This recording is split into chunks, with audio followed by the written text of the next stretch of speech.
Jesus.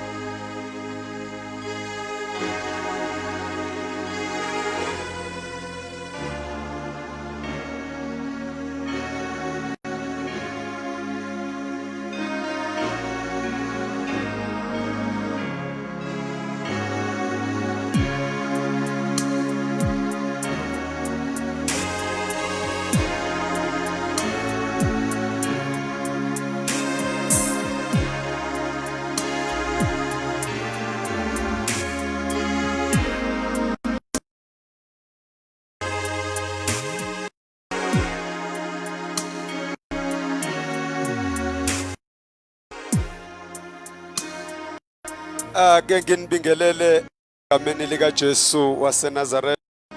Greetings kubabukeli bonke abasibhekile egameni lika Jesu. This is Christopher Shabalala from the Temple of Fire Center, a church that brings change and light to all the nation. This is the house of God, presence and redemption to all the nation. Greetings bazalwane nonke egameni lika Jesu. Ngokukhethekile ngibingelele ubaba uMbatha, umntwana lo uphilo khona eFaith Temple of Fire Center ngaphansi kwabafundisi uMbatha. Sibonga kakhulu baba ithubo sinikeze lona kunye nomama uPastor Simbatha egameni lika Jesu. Sibingelela ubuholi nje khona abafundisi bonke basibukelayo. Nkosi yami umhlaba wonke, we greet you in the name of Jesus Christ of Nazareth. Sinibingelele ntambama sithi Nkosi yomusa ibe nani inibusise nisasilalele egameni lenkosi yaseNazaretha uKristu. Ake sithandaze bazalwane egameni laJesu. Ngifuna nje ngaphambi kokuba sizoqala isifundiso sethu sikhuleke simeme uNkulunkulu kwi-situation yonke nje sibhekene nayo. Simcela uNkulunkulu engumqalike nomphelelisi wokukhona kwethu. Simthembile uNkulunkulu ukuthi akukho-ke okuyomhlula. Whatever situation engazama ukuyiphakamisa ingaphakama izibukeka inzima phambi kwabantu, kodwa there is no situation that is greater than God. uNkulunkulu ngaphezulu kwesimo zonke. Ngiyacela nje usekhaya mbukeli ukuthandaze kunye khuphuke neAfrika yonke sithi kule situation enayo uNkulunkulu kuyena oyosikhulula, okhulula abantwana bakaIsrayeli beyizigqila zaseGibhithe. Namhlanje ngayikhulula iNingizimu Afrika, namhlanje ngayikhulula iAfrika, namhlanje ngakhulula umhlaba wonke. Nakulesi sifo esibhekene naso ake ngokukhulula kuyithoba bazalwane, sihlukane imizuzu yethu nje siqale upresident wethu Dr. C Ramaphosa. Simbeke kuNkulunkulu sonke bazalwane lani khona nithandaze kunye nami. Abaningi bamenza joke, they are busy making funny things about him. They don't understand ukuthi lithi iBhayibheli bakhulekiseni laba baniholayo. Ake sikhuleke naye, siyazinto ebhekene nayo ukuthi inzima kakhulu njengenhloko yethu as the South African. Ake sithandaze baba wethu namandla yisewe Nkosi yethu Jesu uKristu waseNazaretha. Siyathandaza uNkulunkulu namandla coming Lord God Almighty with our president. Simsubmita kuwe egameni lika Jesu waseNazaretha. Simsubmita kwelesithathu Zulu. Ngenelela uNkulunkulu namandla, umnikeze wisdom, umthwalise wonke umthwala uphethe. uNkulunkulu wethu namandla egameni lika Jesu, may you guide him necabinet yakhe yonke, baguide bahlenge uNkulunkulu namandla egameni lika Kristu Jesu inkosi yethu yaseNazaretha. Bazalwane egameni lenkosi ngicela sikhuleke sikhuphuke neDepartment of Health, bonke inhlanga ababhekene nokusebenzisana ukusizana kulesi simo esibhekene naso njengamanje. Ngiyacela sikhuleke namaphoyisa bonke, sibasaba baba wethu namandla siyethu Jesu. Department of Health sibeka kwelakho sakhe uNkulunkulu esinamandla. May you guide them Lord, may you lead them, may you protect them. Banike isibindi uNkulunkulu wethu namandla egameni lika Jesu Kristu inkosi yethu yaseNazaretha. Lead them uNkulunkulu namandla to all the patients, amanesi nodokotela ababhekene nabo egameni lika Kristu Jesu. Iba nabo uNkulunkulu uvuselela ithemba kubo in the name of Jesus Christ of Nazaretha bazalwane ngicela sithandaze nabafundisi bonke ingceku kaNkulunkulu nabangcwakazi bakaNkulunkulu into enginotisile nje kulesi sikhathi bayijoke njengoba kwenzeka lento. There are many things eyikhulunywayo ngabo kuhlekiswa ngamabandla abantu abaseyizwa nguSathane, kodwa ngizocela sikhuphuke nabo namhlanje yonke ingceku nengcekukazi kaNkulunkulu sibasubmithe kuNkulunkulu sithi Jehova iba nabo ungenelele ubanikeze isibindi egameni likaJesu. Baba wethu onamandla ise wenkosi yethu Jesu, bonke uNkulunkulu abesifazane nabesilisa obagcobile wababeka uNkulunkulu wabakhetha egameni likaJesu, we submit them, Lord God Almighty, we submit them unto the third heaven in Jesus mighty name. Phambi kwesihlalo somkhosi sikaNkulunkulu, Lord God Almighty, ngenelela kuma ministries wabo, ngenelela uNkulunkulu banikeze isibindi, more anointing, more glory of you upon their lives in the name of Jesus Christ. In the name of Jesus Christ. Siyabonga uNkulunkulu uyasenzela. Ngesikhuleke bazalwane with all the students egameni likaJesu. Siyazi abafundi abaningi badidekile, they are very confused ukuthi kwenzakalani kahle kahle ngempela. Abanye besebenethemba ukuthi bazogqibezela izifundo zabo nje, but abazi ukuthi benze njani. Ake sikhuleke nabo bezovula bezoqala u-7 no grade 12 egameni khuphuke nabo kwele sithathu isulu babathona amandla ise wenkosi yethu Jesu waseNazaretha. Abafundi bonke abaphelelwe yithemba khuphuka nabo Jehova kwele sithathu isulu. Khumbula uNkulunkulu abantwana bakho, wena uNkulunkulu wakhumbula Noah egameni likaJesu, bakhumbule vuselela ithemba kubo.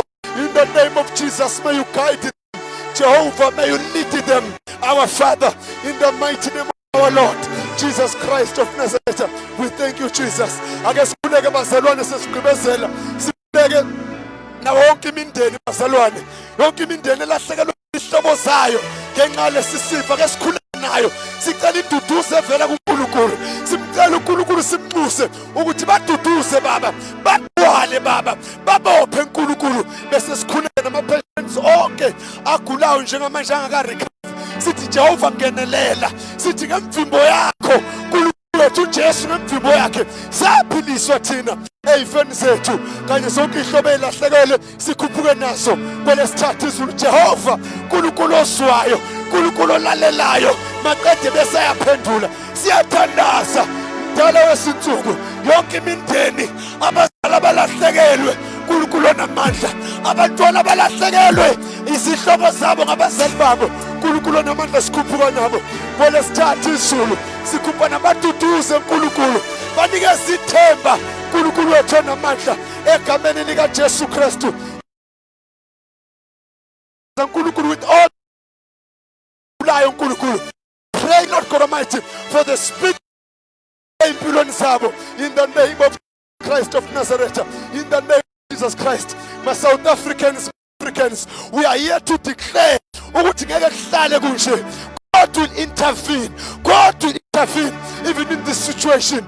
uNkulunkulu uzoba nathi, uNkulunkulu uzosidonsa, uzosenyula, uzosaphula, sizophuka. Angeke kuhlale kunje. Kusekhona ithemba, our president lisekhona ithemba, Dr. Mkhize lisekhona ithemba, befundisi sithi lisekhona ithemba, bantwana benkosi enikholwayo lisesekhona ithemba egameni likaJesu Kristu. Sibonge bazalwane ukuthi nikhuleke nathi, sibonge inkosi uJesu. Siyamthemba kakhulu uNkulunkulu bazalwane ukuthi uzosaphula, uzosenyula. Ithemba lethu likhulu egameni likaKristu Jesu inkosi yaseNazaretha. Sizongena nje bazalwane ngokukhulu ukuthoba esifundweni sanamhlanje bazalwane, la khona sifundisa ibandla ngento ebaluleke kakhulu ejulile egameni likaKristu Jesu. Allow bazalwane namhlanje to teach under the subjects egameni likaJesu. Serve with your gift in the local church. Serve with your gift in the local church egameni likaJesu. La khona bazalwane sobheka incwadi Romans chapter 12 verse number 6 egameni lenkosi. uNkulunkulu asize bazalwane sonke sisalalele, asigcine uNkulunkulu ahlale nathi kukho konke nakuzo zonke izimo esibhekene nazo, kodwa singakhohlwa khuluma into zabo eyihlukahlukene singasuki kuyiposition yethu izelwe yebazalwane ekuveni egameni lika Kristu Jesu waseNazaretha. Bazalwane, ngizokhuluma namhlanje ngama gift.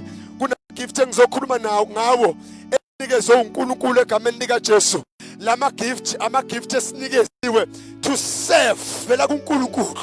uNkulunkulu wasinikeza ama gift wethu ukuba siserve egameni lika Kristu. Let us read the book of Romans chapter 12 verse number 6. Bazalwane, la kufundeka khona kanje.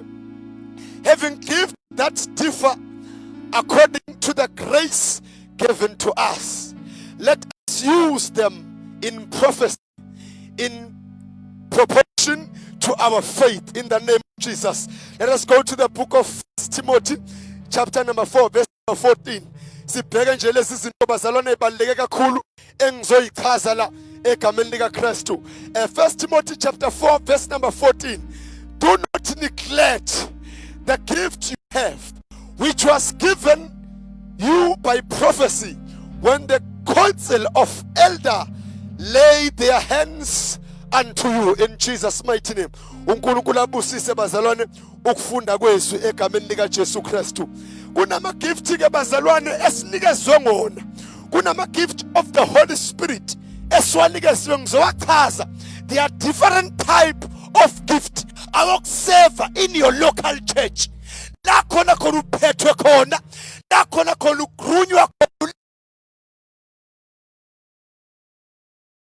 Gift, certain gifts to serve the ministry uNkulunkulu akubeke in Jesus' name. Ama gift ngizokhuluma ngawo, the gift of the spirits. Ngizoqala nge-fivefold ministry lawa ngizugcila kubo kakhulu ngoba bhekene with our fathers. Ngizodlula bese bheke ama gift la abhekene ministry, the ministerial gift la khona uNkulunkulu enikeza abantu individual gift to serve kule ministry okuyo. Bese sibheke the natural gifts. Apart from the spiritual gifts, there are gifts that we called the natural gift. Bese kugcina isiyothi masesivala bese sibheke the gift that come by the blessing of God. Sizowachaza lama gift bazalwane ukuthi asebenza kanjani, a-operate kanjani. The first gift is now lapha atholakala in the book of Ephesians chapter 4 verse number 11. The book of Ephesians chapter 4 verse number 11. Ila khona uJesu lithi iBhayibheli wabanikeza iphiwe ihlukahlukene. Ila wafola under i-fivefold ministry. uNkulunkulu wathi maye wakhipha noma ebanikeza umoya ingcwele athi mayehlela kubantu. The fivefold ministry, last thola khona the apostle, the prophet, the evangelist, the pastor, as well as the teachers. Wabanikeza the gift to serve for the equipment of the church. What is very, very important about this gift, they are used primarily for planting and growing of the church. Lawa zoqala umsebenzi kaNkulunkulu and the growth emsebenzini kaNkulunkulu. Ngamanye amagama, those gifts uJesu mayebanikeza eza nawo usa with those gifts in the ministry gifts that are needed. Lawa specifically to the people chosen, like the pastors, the apostle, the prophet, and the evangelist.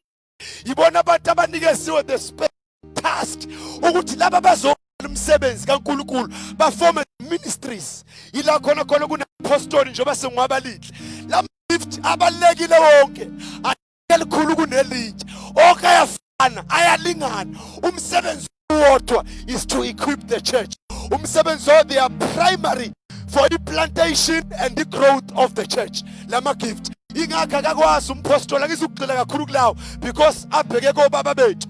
Ingakha umphostoli akakwazi ukuma ube ngathi ungcono kunomprofeti noma nomvangeli. Both of them, they were called to serve in the ministry, and ama gift akhona ahlukile ayiziphiwo zokuthi bazoserva emsebenzini kaNkulunkulu kwiministry kaNkulunkulu. Njengoba pastors, the evangelists, the prophet, abelusi bekhona emasontweni, hayi ukuthi basona into abangayenza, hayi khona into engcono abayitholayo ngoba bela. Those are the gifts abawanikezwe uNkulunkulu. They are here to serve in the ministry. Bese uzoba umuntu onga-understandi nongaqondi Uzomuzwa ekhuluma into wrong with the pastors. Umuzwe khala ngeimali edliwe emasontweni. Umuzwe complain with whatever enzakala emasontweni. Aka understand ukuthi kahle kahle ukube benazi abantu bakithi kube benazi imhlaba ukuthi akukho mali nale kuhlalo ekhulunywa ngayo emasontweni. Akekho umuntu othwele ubunzima njengomfundisi njengomelusi webandla ukuthi abantu abasi bayitshela ukuthi ministry is something that is very very simple. Ingakho abantu baningi abanye bavele bayiphumele nje iqalela ama ministry bengazi ukuthi iyobaxaka ekhambeni kwesikhathi because ayikho into enzima in life njenge ministry. This is something that is very very critical. Idinga i-dedication sakho sonke. Sometimes uswela isikhathi somndeni wakho sokwenza into zakho because of the people of God. uNkulunkulu akubizele bona. You are called to serve for people. Angikhuleke ngizobheka lesi iphiwo bazalwane eyitholakala in the book of 1 Corinthians chapter number 12 verse number 8. La khona bazane kuneyiphiwo, the ministerial gift. Iphiwo is a ministry. Iphiwo lezi lithi iBhayibheli ke noma hlele ngayichaza ngayo, those are the tools that the Holy Spirit utilize for the ongoing ministry of the church. Uma ngabe uNkulunkulu eseqalile wavusa umprofeti noma upastor noma umvangeli, whoever oqala ministry, there are gifts uNkulunkulu azowafaka azowadeposita kubantu abakhona ebandleni according to their faithfulness. Bese uNkulunkulu abanikeze the gift for the utilization for ongoing ministry of the church. Ukuthi ministry kwazi ukukhula, lezo zinto uNkulunkulu mayebanikeza akabanikezelanga ukuthi bazoboasta noma bazokhomelana ngaso noma babone ngaso sibani bani ungcono kunosibani bani, kodwa ubanikezele ukuthi mayebanikeza ubanikeze for the purpose of serving in the ministry in the local church. Ibandla nebandla kulo you call to serve. Yabazalwane angazi noma niyayazi lento ukuthi nizokwenzani kahle kahle emasontweni nawuze esontweni. Mawuze esontweni you are here to serve. Onkosi yami sizo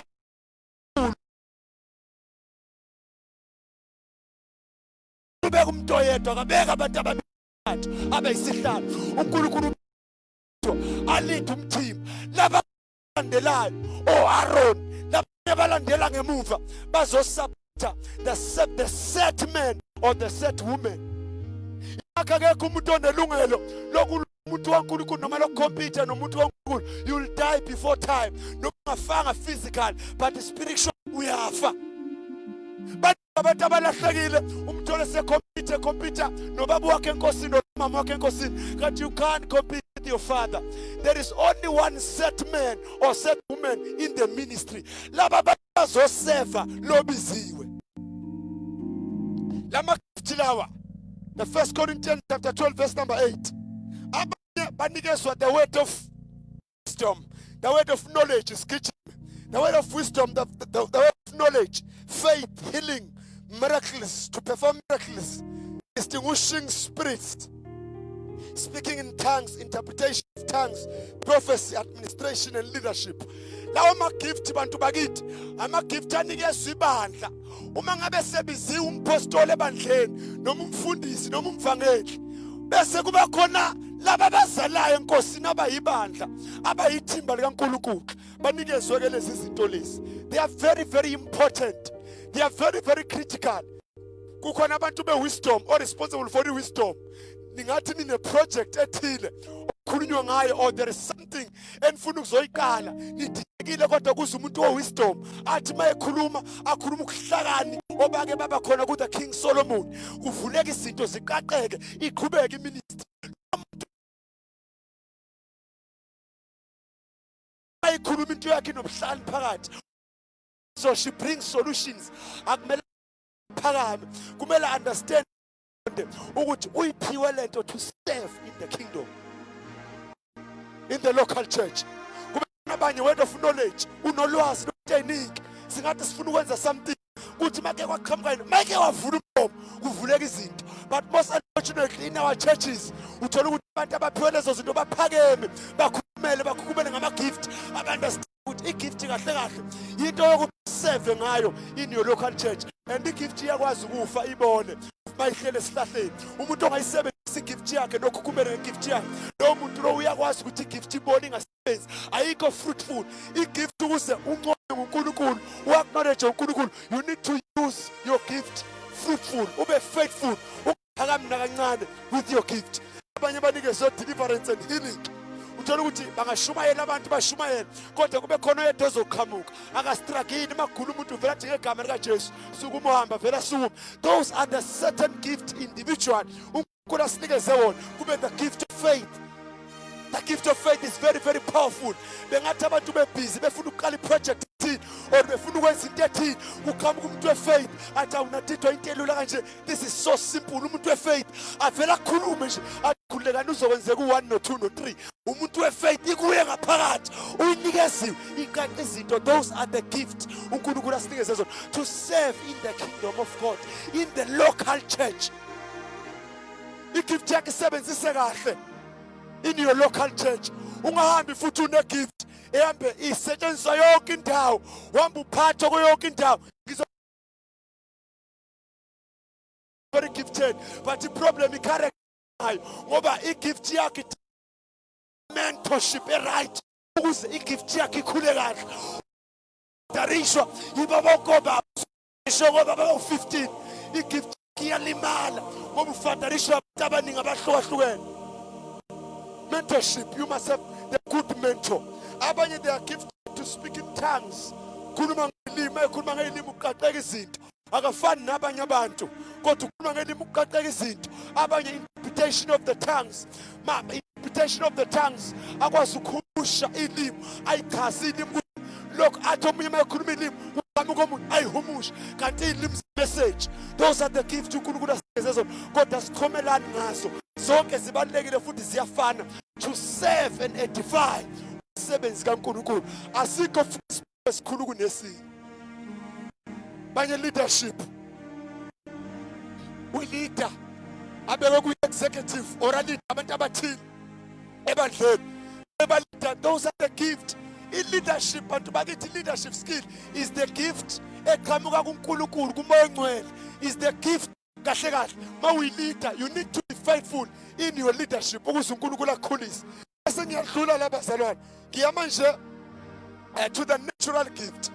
This is something that is ithanda ukuthi ayifane kancane kodwa ayifani kahle kahle. Ngicela ibambe lento. There are spiritual gift, there are natural gift. Inkosi yami. Kunabantu abahamba nge-natural gift. The natural gift is very, very good, even for the church. Iyadingeka ebandleni. Kodwa i-natural gift iyingozi. Inkosi yami. Ungayiqala iministry i-natural gift kuphela. Listen. Natural gift, the spiritual gift. The natural gift, physical ability to do the special thing. Physical. Something that you can do physical. Ibonakala with your hands.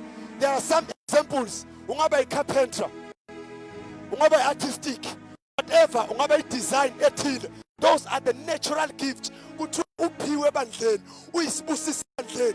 Makuthiwa kuyakhiwa unzima kuyiplumbing. Umuntu okwaziyo ukuthi perfect lezi zinto lezi. Kunezinto ezithile akwazi ukuzenza but in natural. Ingakho i-natural gift uma ungayinaka ingozi ngoba ngisho lapha eThaveni singayithola i-natural gift. Kodwa i-spiritual gift ngesithole eThaveni ngoba Nkosi yami phosi kamoya esabantu bakamoya basindisiwe. Kodwa i-natural gift ayidinge ebandleni. Kodwa kahle kahle nomuntu oyidakelwayo angaba nayo i-natural gift. Ingakho kahle kahle umuntu ocula kahle singer. This is the natural gift. I'm not talking about the worshiper, the psalmist. I'm talking specifically about the singer. Ingakho khona umuntu ocula inhlamba kodwa ocula kamnandi odlula ngisho umuntu ocula igospel because this is the natural gift. Ngeke usuyiqala iministry nge-natural gift. Baningi abantu abaphuma emabandleni bebona ngathi ba-top, bebona ngathi benza izinto ezinkulu, bebona ngathi ama-ministries amiswe yibo bayoqala ama-ministries. Namhlanje their lives are so miserable because baqala ama-ministry ngama-natural gift. Ingozi i-natural gift. Kunabantu okuthiwa makuthiwa nje la esontweni kudinga kwakhiwe noma amakhabethe nje amashalofu okufaka incwadi perfect gift. They are very, very important in the ministry, in the local church. But awukwazi kuma ngawo. Even now, my spiritual gift. Awukwazi ukuthi ungathi ngoba une gift ye healing bese uthi ngiyoqala iministry. Ingakho ngiyamthanda mina uSamuel. Uyazi ukuthi uSamuel ngiyithanda. Wayesemncane uSamuel. Wahlala eTempelini. Wayesubmita ngaphansi kuka-Eli. Mayesubmita ngaphansi kwa-Eli. Though I'm talking about the local church. I-local church ne-local church ino-Eli wayo. Nkosi yami. Ino-Eli wayo osubmita ngaphansi kwakhe. Uma ungalisa iphimbo likaNkulunkulu, sometimes unokudideka kodwa ugijima. Kodwa makukhona u-Eli uyagijima. Uthi baba ngizile ngokuba nakho ungibizile. Bese baba hamba mfana wami uyolala. Mhlawumbe uNkulunkulu Nkosi yami. Mhlawumbe ubaba akakaboni ukuthi ubiziwe. Hlala phansi, bekezela. Musukujaha uzolimala endleleni. Nkosi yami. Kuyenzeka aphinde futhi alala umfana. Limbize futhi iphimbo likaNkulunkulu. Avuka umfana ngoba kuno-Eli. Baba sengikhona ngila. Njengoba ungibizile. Athi baba mfana hamba uyolala angase ngubize indodana yami. Akaka-realize namanje ubaba ukuthi ubiziwe. Lalela noma uyizwa lento kushisa. But save with your gift. Nkosi yami. Noma ngabe kuthiwa wena uthandazela abantu efonini baphile ekubaba wakho. Noma uhambe izikole wena uthandazela abantu babe delivered baphile. Musukuphakama hlala. Akusho ukuthi uyoqala iministry uzolimala uzoshaya. Iministry idinga abantu abanokhakhayo oliqinile. I-healing is nothing. Siyazi ukuthi you can kodwa abantu bakithi is not something that is very, very easy. Hlala. Aphinda sukume futhi uEli. Sukume futhi uSamuel. Baba, ngizile futhi ngokuba ungibizile. Lithi iBhayibheli wayebizwa uNkulunkulu uJehova. Kodwa angarealize kahle ukuthi ubizwa bani. Kahle kahle into eyenzeka lapha uNkulunkulu wathatha ivoice kaWakho umfana ngoba wayeyazi. Ngoba kubezwa the strange voice. Kwakuyoba inkinga wayeyothuka nokuthuka ngoba wayengalazi iphimbo likaNkulunkulu. Apha nithini ubaba wakho noma umama wakhe enkosini aza realize ukuthi my son or my daughter ubiziwe uNkulunkulu. Nansi gift yakhe. Emva kwalokho ila khona sekwazi ukuthi my son or my daughter come here. Akhuluma izinto declare izinto phezu kwakho. Umsebenzi kaNkulunkulu ngokuthula. Ungabi irebella. Save with your gift in the local church. The last thing bazalwa. The last thing. Bese kuba khona the gift that come by the blessing of God. Kuneyiphiwo ke manje eziqhamuka ngokuthi uNkulunkulu akubusise ngaso. Ngizobala nje eziwu3 kuphela. Kunabantu uNkulunkulu avela akubusise ngomuzi noma ngemizi emihle. uNkulunkulu ukubusisile those are the gifts uNkulunkulu izipho akuphezona leso. Omunye umuntu unenhlanhla yemali. Yesu sevile kodwa bese abanhlanhla yemali. Imali akahlukani nayo. Uhlale nemali uNkosi. Omunye mhlawumbe imoto zayizela kuyo noma enikela kuzimali noma enikela sebenzisa imoto zakhe kuzezinto. Those things they are coming by obeying God, your submission, being faithful.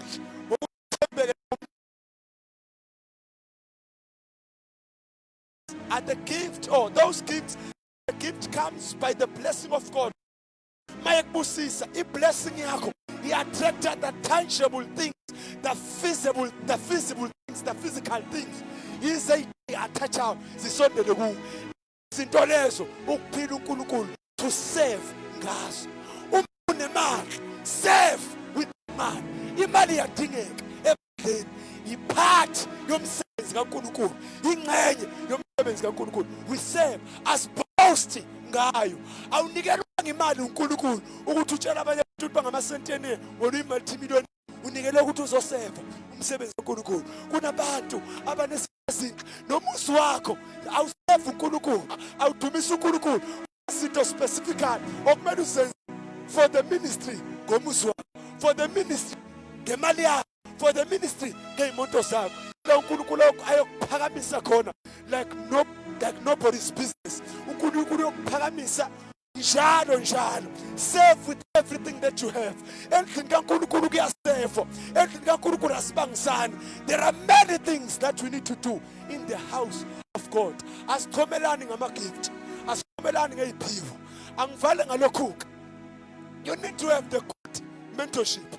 Njoba unesiphiwo nje onaso uNkulunkulu akunikeze sona, ngeke sisebenze ungenayo i-good mentorship. You need the mentor. Nkosi yami, uJoshua into yenza ukuthi akwazi ukutake over masekuhamba uMoses. Wayehamba emva kwaMoses. Ubaba wakhe enkosini nekuMoses. Ubelandela uMoses.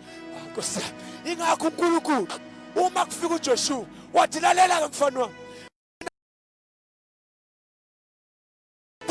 You are the servant to Moses. Mama magama uJoshua aze aba inceku kaNkulunkulu. Nkosi yami, aba inceku kaMoses. Umuntu obe inceku kaNkulunkulu uMoses. uJoshua kuthiwa lalela, hayi ukuthi uthatha ukutshela sona. Thatha konke inceku kaMoses ekufundise khona. Uhambe ngakho. Good mentorship. You need the mentor. Ugcwala sonke igama. Uyazi ukuthi khona into enginotisile. Umuntu okhule ekhuza ngoba abahlukahlukene, even physical, izimo impilo yakhe akanayo direction. Akanayo direction ngoba unayifundisa ezihlukahlukene. Ubabuza ama-students uma ngabe ama-students e-mathematics eshintsha othisha baze baba u-5. At the end of the day, kunofail abaningi. I-comment iyi-1. Kwafika omunye uthisha wafundisa ngesizulu bangama-understand abesitswana. Kwafika omunye wafundisa abuye efaka isivenda bangama-understand. Kwafika omunye ubedip kakhulu kwi-English ekhuluma ngathi Nigeria thina sadress kayi-understand lento physical science. Ufundiswe ngabantu abaningi. Kuyingozi ukuhamba ufundiswa yibo bonke abantu noma ngabe babafundisa into right, kodwa ayifani indlela esikhuliswa ngayo. Hamba nezifundiso zomuntu oyi-1. Ungahamba ushintsha yonke le ndawo. La ufundisa ukuthi kuthandazelwa ngale ndlela. Lapha yakwa next door ufundisa ukuthi kuthandazelwa kugitshelwa phe kwabo. Lapha yakwa next door ufundisa ukuthi mabethandazelwa bashawa ngey'mpama. Lapha yakwa next door ufundisa into ezihlukile. Now we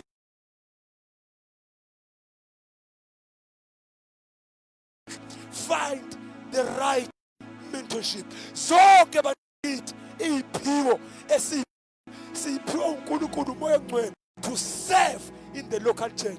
Ngicela ukukhuluma nalaba bantu. Ngiyazi ubiziwe, ngiyazi unamandla, ngiyazi izinto yaphezulu, ngiyazi ukuthi kunomlilo ngaphakathi kuwo uzwayo. Akuhlale phansi, akuserve ngesiphiwo sakho naso in the local church. uNkulunkulu akakuphakamise in the local church. It's not about having your own ministry. uNkulunkulu ngabe kudalele ukuthi uyoba neministry, definitely sure icebo loNkulunkulu alivinjwa. Yes, ministry yakho musukujala uzola imali. Into yamadoda akuyona into yengane. Into yamadoda le lokho akawuqinile. Akuyona into yabafana, akuyona into yengane zasecrash. Kunabantu abaningi ababizwe ngomen of God ngenxa kuma kuma-pulpit. Yabona njengoba ngimela kumakhona ubaba wami, kodwa lokho akusho lutho. Fana naleli verse elinga-understand lokuthi siyalingana enkosini. Ayikho lento neyikhohlisa abantu bakithi. You need to understand the scriptures. Ngicela ukuchaza lento bese ngiyavala. You need to understand the scriptures. Enkosini uma utshela abantu ukuthi siyafana, yes iBhayibheli lisho kanjalo. Kodwa ngicela ukuchazela ukuthi uthini. Ungadlisa abantu poison. Asilingane enkosini. Singafana kodwa nokufana kwakhona. Ngicela ukuchaza ukuthi wayesho ukuthini uJesu lapha. Asilingane enkosini. Awukwazi ukulingana nobaba wakho. Awukwazi ukulingana noma wakho. Noma ngaba ngabafundisi no2, anikwazi ukulingana. Noma ungayibona ukuthi usugcotshwa kanjani, kodwa anikwazi ukulingana uyayikhohlisa. Awuthi nginenzele a practical example. No, uyabona umuntu onocode 10 the driver akafani driver on a 3 month a driver akafani nakanyane.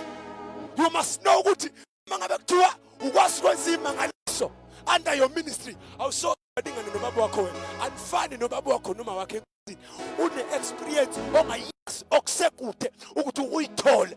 Kunezinto kunezinto adlule kuzo ongathi wena manje adlule kuzo manje ungathi ngiyawumbelethe.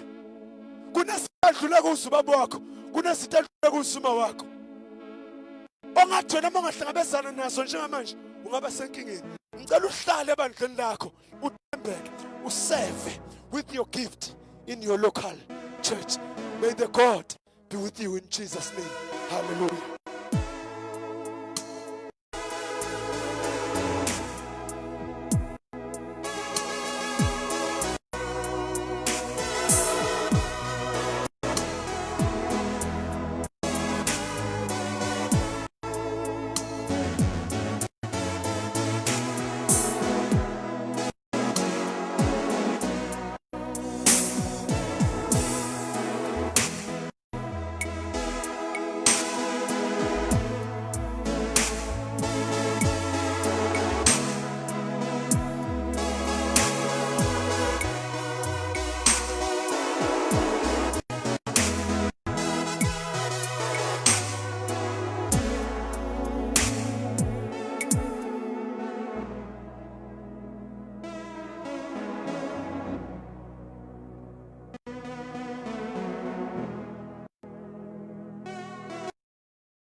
Nazaretha, bingelela bonke ababukela abasibukelayo egameni lenkosi yethu Jesu waseNazaretha. Amen.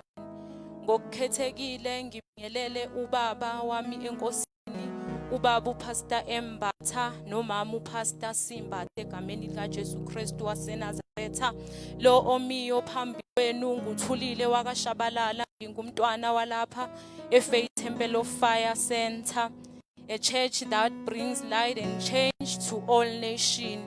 Siyabonga bazalwane ukugcineka esandleni somusa.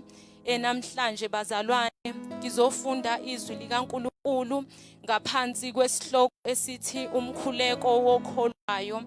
Bazalwane sizogijimela ezwini likaNkulunkulu in the book of Jeremiah 17 verse 7. Lapho incwadi izobe ifundeka kanje. Ithi ubusisiwe umuntu othemba kuJehova nothemba lakhe linguJehova. Verse 8. Ngokuba uyakuba njengomuthi otshalwe ngasemanzini, ozenabisa izimpande zawo ngasemfuleni, ongesabi lapho kufika ukushisa, amaqabunga awo abeluhlaza angabi naluvalo, ngomnyaka wesigagadu anganqamuki ukuthela izithelo. Siphinde sizofunda la in the book of Psalms 5 verse 1. Yizwa amazwi ami Jehova, yizwa izwi lokukwami Nkosi yami, Nkulu wami, ngokuba ngithandwe Jehova. Ekuseni uyalizwa izwi lami, ekuseni ngiyakubika kuwe ngilinde. Hallelujah bazalwane.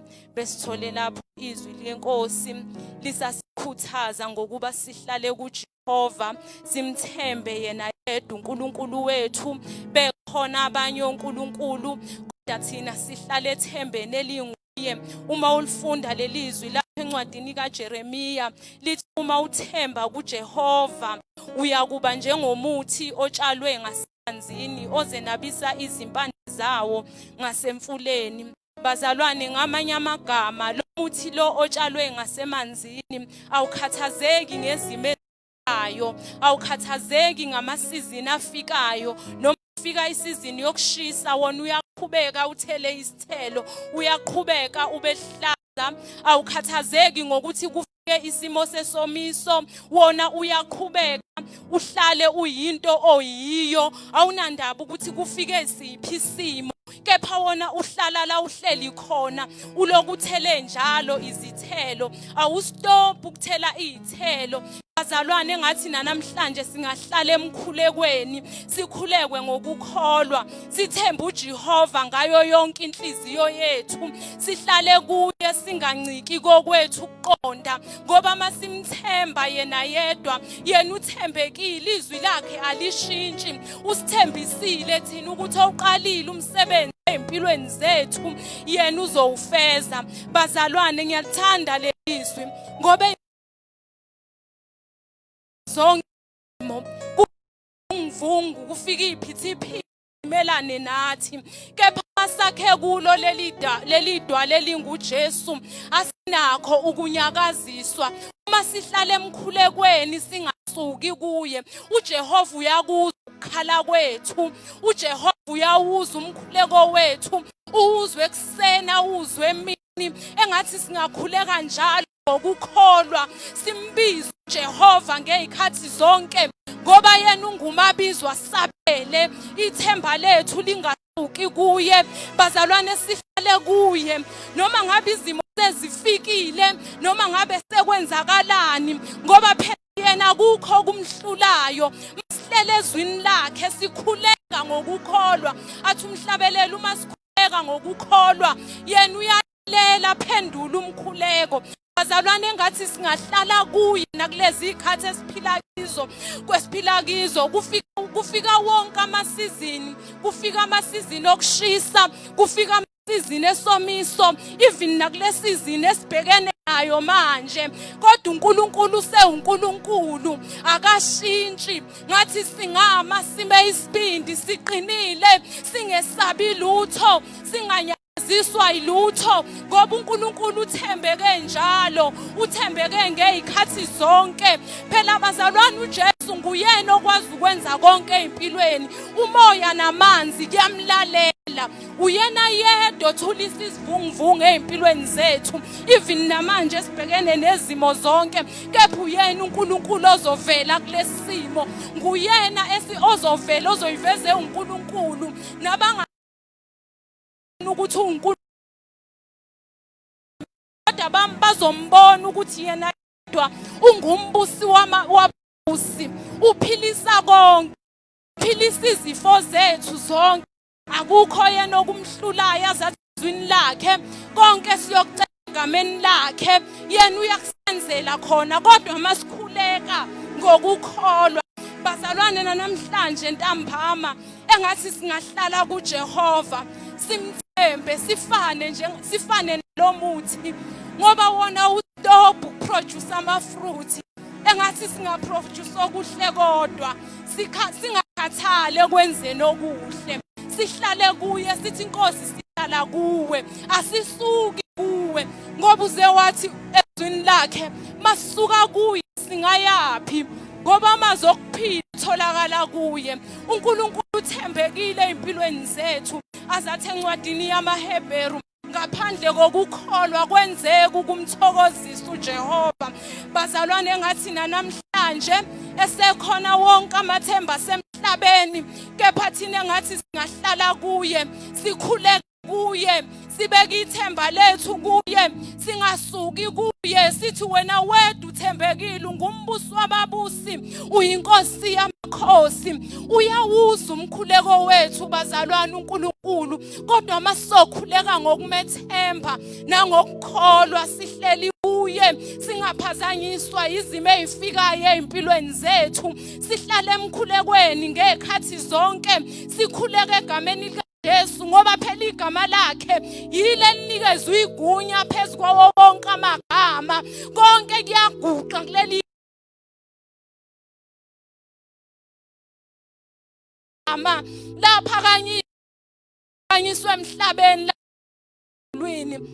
uNkulunkulu namagama amahle ngathi bazalwane, uNkulunkulu usithembisile ukuthi ngeke asishiye, masibamba nje ukusho kwezwi lakhe, sihlale emkhulekweni, sihlale ezwini lakhe, sihlale kuye, sihlale naye ngezikhathi zonke. Yena ngeke azashiya, yena akasijabulisi, ungumqalisi nomphelelisi weimpilo zethu.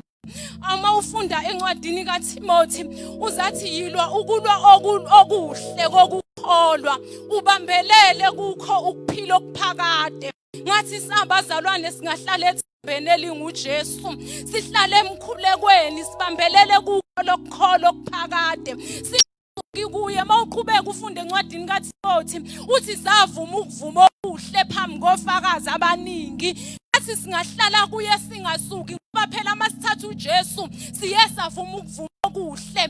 Ngakho ke ngema singasuki emkhulekweni asilwe lokukuhle ngoba sibekela isisekelo esiyiso ngesikhathi esizayo.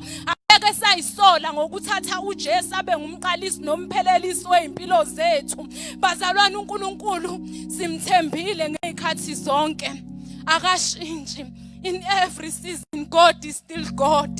Akanayo injabisa, akafani neminye imihlobo. Ikhona yona eminye imihlobo, kepha sikho ihlobo esifana noJesu. Azathi ohlabelelayo uyalalela usomandla noma isimo singavumi. Asimlaleli ngoba mhlambe yonke into ihamba kahle empilweni zethu. Simlalela nanoma ngabe isiphi izimo esibhekana nazo empilweni. Phayana simlalela uNkulunkulu wethu zonke izimpi zethu. Asime isibindi sihlale kuye, siqine, sibe nokukholwa, singasuki kuye. Themba lethu libe kuye ngoba ubusisiwe themba lakhe uJehova, nothemba lakhe inguJehova. Bazalwane, ngathi singahlala kuyahlaleka masikuye, kuyahambeka masikuye. Zathi encwadini yabaseRoma ngathi sinikele imizimba yethu ibe ngumnikelo ophilileyo. Ngathi singanikela imizimba yethu ibe ngumnikelo ophilileyo nangalezi ikhathi.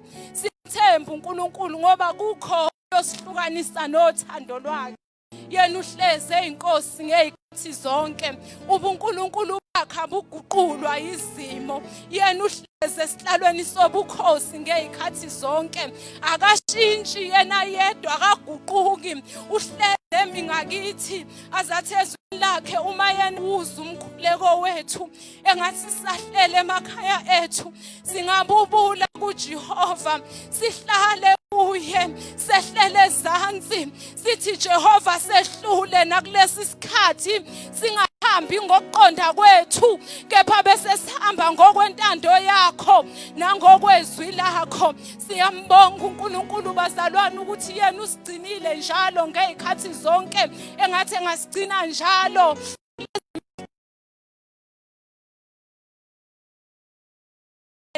uyasilwela zonke izimpi zethu. uNkulunkulu wakhe abuguquki, uhlezi yena sobukhosi, uphilisa bonke bazalwane. Engathi namanje ntambama bazalwane, ithemba lethu singalibeka kuye, singalibeka ithemba emhlabeni, kepha silibeke kuye. Yena unguJehova ozumkhuleko wethu, alalele bese yaphendula, alalele ngezikhathi zonke, asizwe masikhala kuye, sikhothama kuye, sehlele kuye. Bazalwane, siyambonga uNkulunkulu egameni likaJesu Kristu waseNazaretha.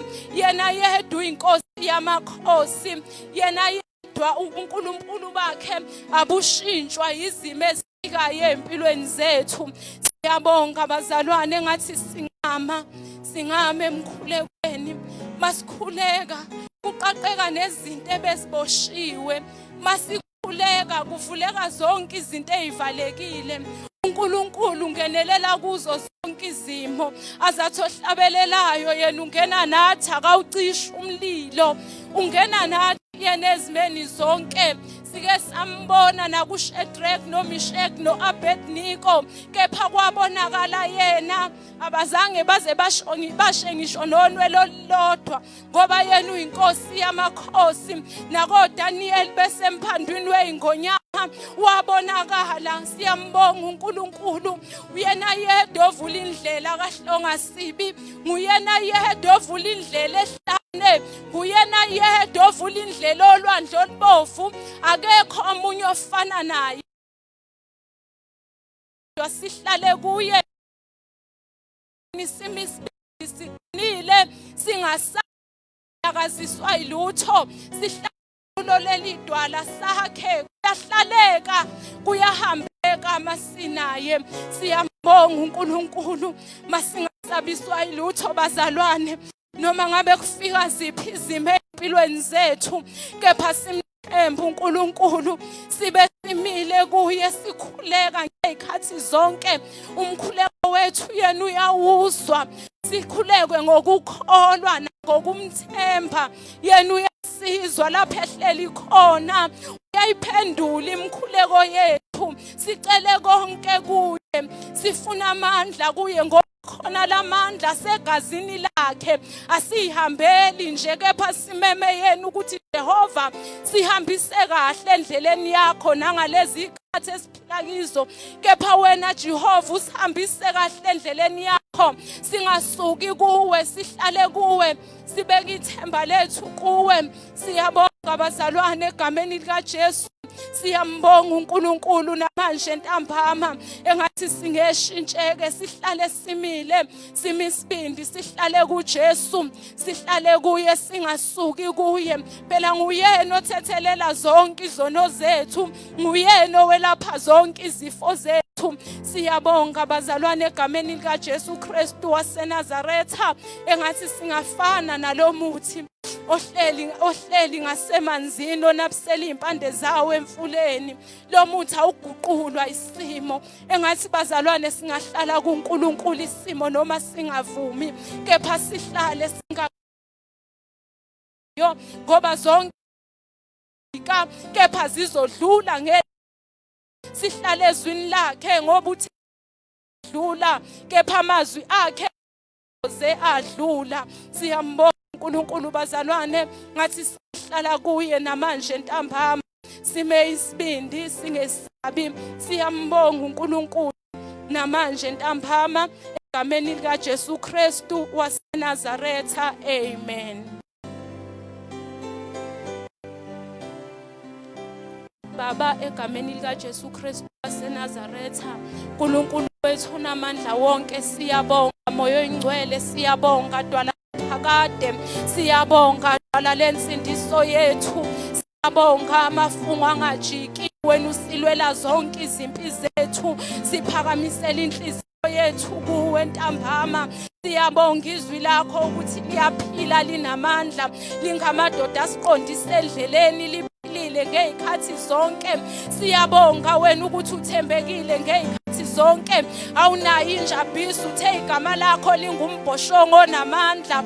Abalungileyo bayalondeka, bagijimela kuwo bese beyalondeka. Siyabonga moyo oyingcwele namanje ntambama ukuthi masigijimela kuwo lo mbhoshongo izwi lakho, siyagcineka, siyalondeka, sihlale esandleni somusa, singanyakaziswa izimo ezifikayo empilweni zethu, ngoba kuyafika konke ivunguvungu neziphithiphithi zimelane nezimpilo zethu, kepha wena uNkulunkulu bakho abuguquka, abushintshi. Wena ngumbusi wababusi, siyabonga engathi namanje ntambama singalukulo okuhle kokukholwa, sibe nokuthemba kuwe Nkosi yamakhosi. Siyabonga moyo oyingcwele egameni lika Jesu Kristu waseNazaretha. We bless the Lord. Amen.